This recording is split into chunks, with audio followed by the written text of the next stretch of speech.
what's up? Ako nga pala si JB Mendoza, John Bernal Mendoza, architecture student from Don Honorio Ventura State University or DAVSU.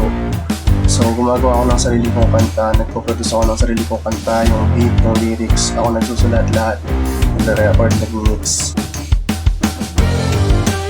Actually bata pa lang ako, mahilig na ako makinig ng mga kanta, and like sumasabay ako sa mga rap ng ibang tao, yung mga sikat na artist dati, sinasabayan ko, minamarize ko. Tapos like no, grade 8 ako, inisip ko, what if gawa ko ng sarili kong kanta. So ayun, ever since grade 8 hanggang ngayon, tuloy-tuloy lang, gawa lang naman.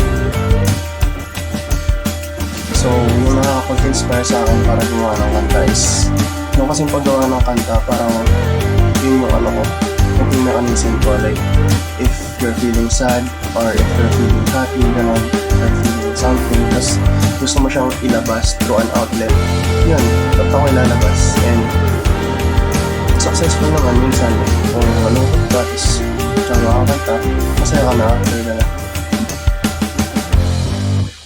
So yung first project ko, actually about siya sa parents ko, like para siya kay mama tsaka kay papa, gano'n.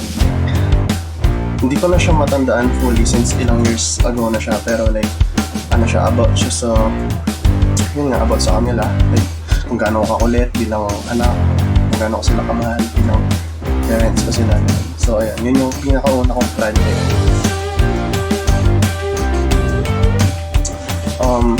Best tip ko para sa mga aspiring na artist, enjoy nyo lang yung ginagawa nyo, like huwag kayong magmadali.